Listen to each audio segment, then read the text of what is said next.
Assalamualaikum warahmatullahi wabarakatuh. Welcome to my channel Gerang Pinjol. Apa kabar teman-teman semua? Semoga teman-teman dalam keadaan sehat walafiat dan selalu dilancarkan rezekinya dan juga selalu dilancarkan usahanya. Nah, kali ini saya akan membahas juga nih dan bagaimana juga step by step cara pengajuan di salah satu pinjaman online yang sudah berizin OJK. Nah, jika teman-teman cek di sini ya, ada sekitar 98 pinjaman online yang sudah terdaftar dan juga sudah mendapatkan izin OJK per Juli tahun 2024. Artinya di sini jika teman-teman ingin mengajukan pinjaman online, silakan teman-teman cek di daftar pinjaman online berikut yang sudah resmi dan juga sudah memiliki izin dari OJK. Karena apa? Karena aman dan juga legal. Nah, kurang lebih sekitar 4 tahun ya untuk dunia perpinjolan ini ada di Indonesia. Ini kurang lebih ya, baik dari dua sisi yang berbeda, di mana banyak orang yang bermunculan untuk mengajukan di pinjaman online. Nah, di sini kita tekankan jika ingin mengajukan di pinjaman online, saya lebih menekankan untuk teman-teman mencari pinjaman online yang legal tentunya ya, dan gunakan dana ini untuk hal yang lebih produktif.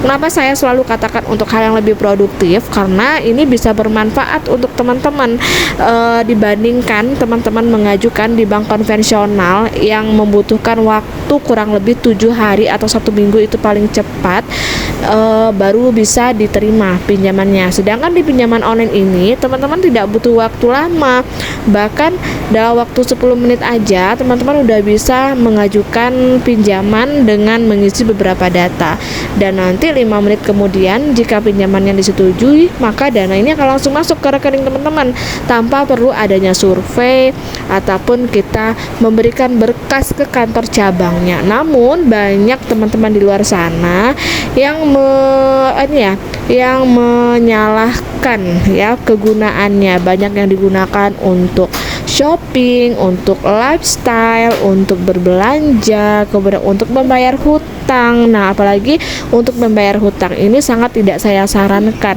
karena bisa merugikan teman-teman sendiri karena nggak tahu di mana cara membayar cicilannya. Sedangkan jika dana ini kita gunakan untuk modal usaha, tentunya teman-teman bisa membayar dari keuntungan usaha teman-teman dan tidak mengganggu uang yang ada di rumah. Nah guys, seperti yang saya katakan tadi bahwa gampangnya di pinjaman online ini mereka bisa memberikan kita pinjaman hingga puluhan juta. Nah, di aplikasi ini saya mendapatkan limit pendanaan saya hingga 16 juta rupiah. Tentunya untuk mendapatkan pinjaman di pinjaman online ini dengan mudah dan cepat cair, pasti ada hal-hal yang harus teman-teman lakukan, yaitu di mana seperti ini teman-teman harus mengisi berupa dokumentasi, informasi verifikasinya ya. Ada informasi pribadi, ada kontak darurat, ada informasi KTP, kemudian juga ada verifikasi wajah, dan juga ada yang namanya informasi kartu bank atau nomor rekening, yang mana untuk ini semua harus teman-teman isi ketika teman-teman mengajukan di pinjaman online.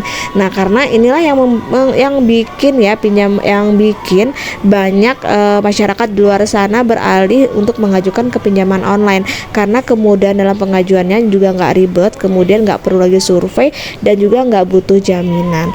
Nah, kemudian nanti dalam data diri ini teman-teman wajib mengisi berupa informasi pribadi, di mana di sini mencangkup tentang pekerjaan teman-teman apa, kemudian pengalaman bekerjanya, kemudian tipe pekerjaannya, kemudian jenis pekerjaan, dan juga status perkawinan sampai dengan kepemilikan rumah dan juga agama yang kita anut. Nah, ini semua harus teman-teman isi. Ini merupakan bagian dari tahapan dalam kita pengisian data diri, yaitu informasi pribadi.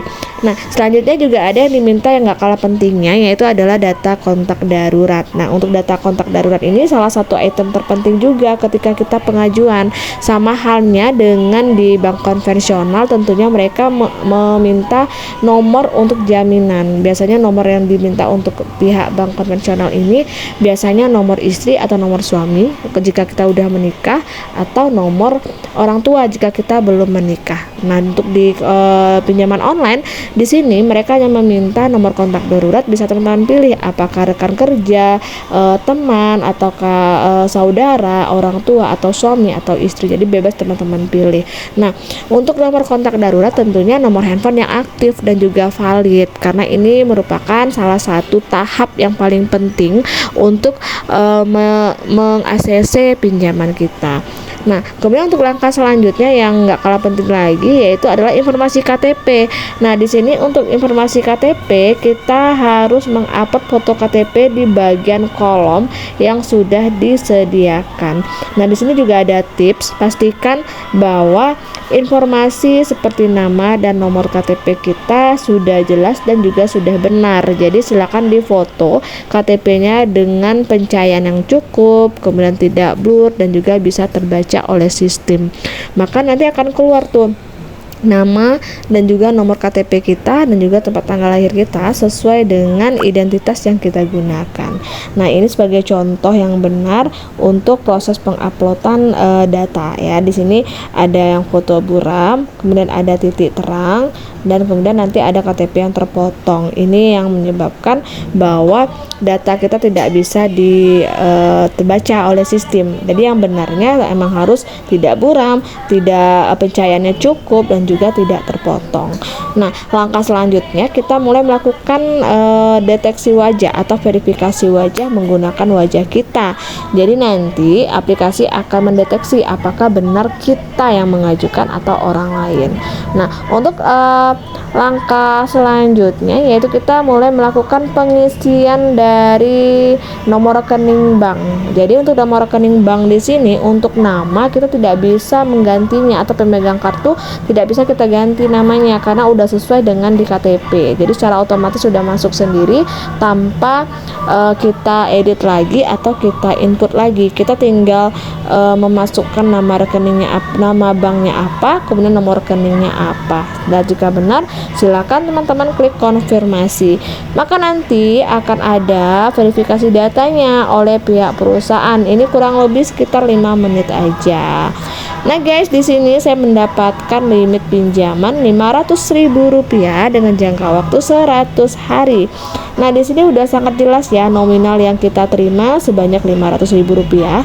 Kemudian ada bunga atau admin atau PPN-nya sekitar Rp150.000. Kemudian juga ada nominal asuransinya sebesar Rp10.000. Artinya dalam 100 hari kita hanya membayarkan pinjaman senilai Rp660.495. Nah, menurut saya ini sangat worth it dan juga sangat rendah bunganya, cocok untuk teman-teman pemula ya, karena ini saya baru bikin akun, jadi saya mendapatkan limit pinjaman hingga Rp500.000.